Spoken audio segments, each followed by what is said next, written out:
Remember back in the day when you were a tiny little single-celled organism and Lunchables were like an entire meal? Like there was something so satisfying about punching a hole in that Capri Sun. But as you got older, once you get to be an adult, Lunchables don't even feel like a snack anymore.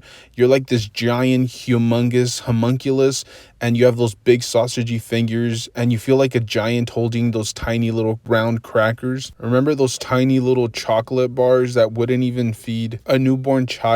I don't know. I just think that it's crazy how our perception of stuff changes as we get older. When we're small, that's an absolutely insane, crazy meal that we loved. It's an absolute banger of a meal. And as we grow up, it's just kind of like, yeah, Lunchables have no option. There was nothing else in the fridge. Anyways, guys, let's get serious because today's video is actually pretty serious. I wanted to talk about exactly what's going on with the community. I know I kind of touched on this in an earlier video where I kind of went through some of the issues that McFarlane has been dealing with when it comes to releasing pre-orders for some of his waves, and how it seems like they were either not releasing enough pre-orders or they're just not manufacturing enough action figures to go around. And it seems like that's now going to be a consistent thing through different OMs. And so I wanted to give you guys a couple of theories and as to why this potentially could be happening. Again, I'm not an insider. I don't chug brewskis with McFarlane or anything like that. I don't know any inside information. This is just what I believe could potentially be happening. Now, the first theory that I'm kind of leaning towards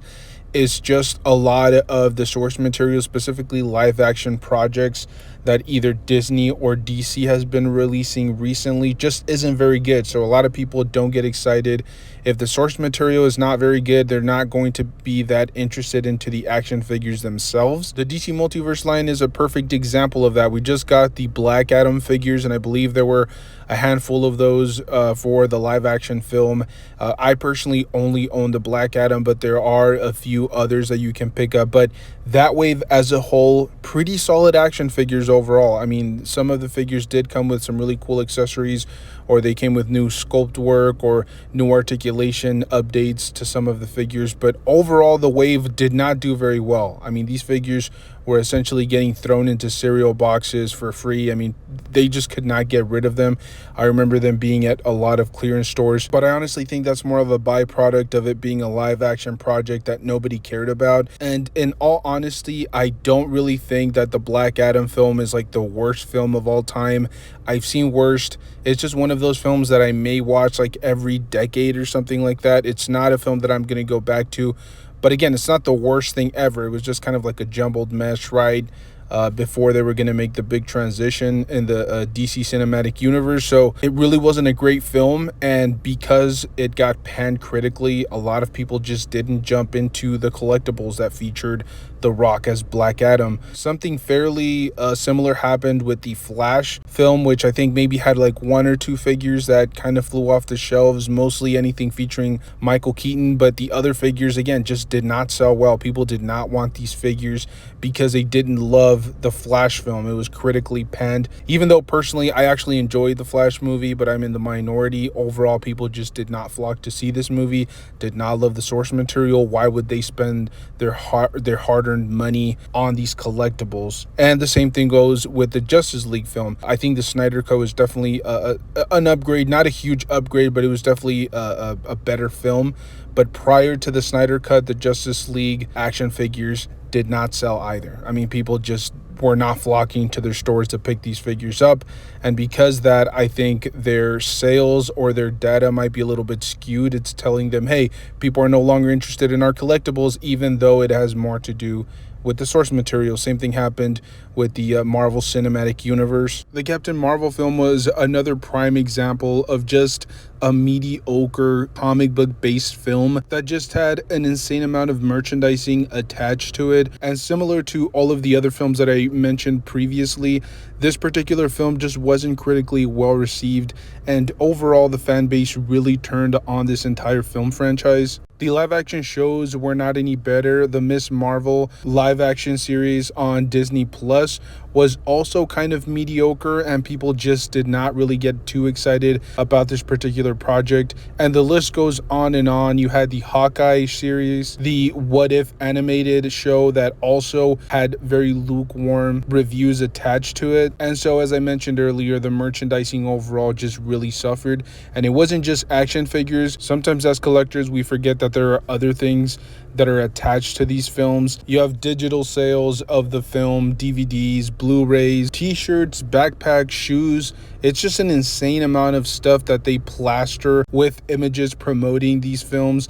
And again, if they don't do very well, then the data is going to tell them that people just don't want to collect action figures in that particular moment in time. And I think that's kind of what potentially could have happened. A lot of these live action projects people were just not too excited about. And another perfect example of this, which by the way was actually critically well received, you have, for example, the Guardians of the Galaxy Volume 3, which was a very good film. I enjoyed it very much. It got overall phenomenal reviews. But even with the really well received live action stuff, I think people were just incredibly fatigued of the MCU and they just wanted to move on from it. So as I said earlier, I think this really has a huge impact on what the OMs are thinking and how much product they're actually going to put on the shelves. And so this could definitely be one of the bigger reasons for why the pre-order windows are closing so quickly. However, as I stated at the beginning of the video, I did kind of have two theories. The other one isn't as convoluted. It's pretty straightforward. The collector community caused this by just being more careful with what they were purchasing. I think there was a time when people were just going out there collecting whatever it is that Hasbro or McFarlane or whatever OM was throwing out into the public. They were just picking it up just kind of as a diehard fan base.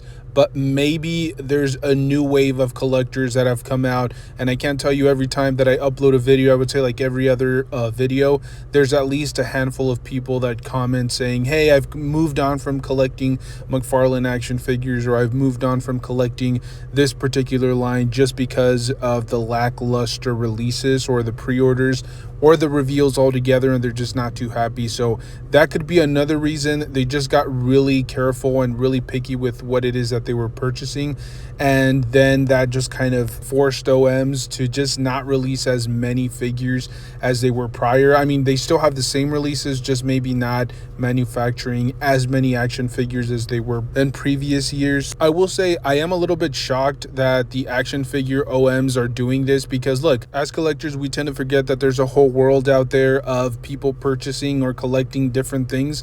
They have different hobbies, and a lot of those items end up going through that exact same process. They go from full on retail, then eventually maybe at a sale or a discount, and then eventually just all out clearance. And then they end up at like these clearance stores or clearance aisles where they receive just absolutely crazy discounts. And not just action figures, we're talking about shoes, articles of clothing.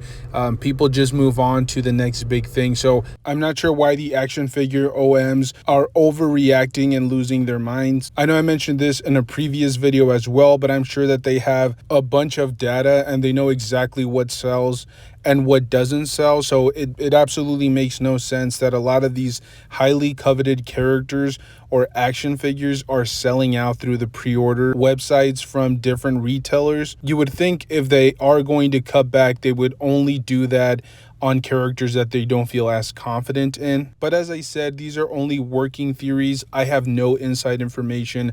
This is just stuff that's coming from my tiny little T-Rex brain, and honestly, it's not very useful. It just kind of takes up space half the time. So let me know your thoughts down below. Do you guys believe that there's an ulterior motive here? Do you guys think that there's a conspiracy theory somewhere, or do you think it's just straightforward, like OMs are going to stop manufacturing enough action figures and maybe that way create some sort of artificial demand? I'm very curious to see what you guys have to say. You guys always have some pretty insightful stuff to share, so let me know your thoughts down below. Thank you guys so much for tuning in and supporting the channel as always. If you guys enjoy this type of content, make sure to hit the subscribe button and just stay tuned, because we do upload a ton of action figure stuff. So hopefully you guys enjoy it and stay tuned for the foreseeable future. Stay safe out there, enjoy the hobby, and I will see you guys in the next one. Thank you.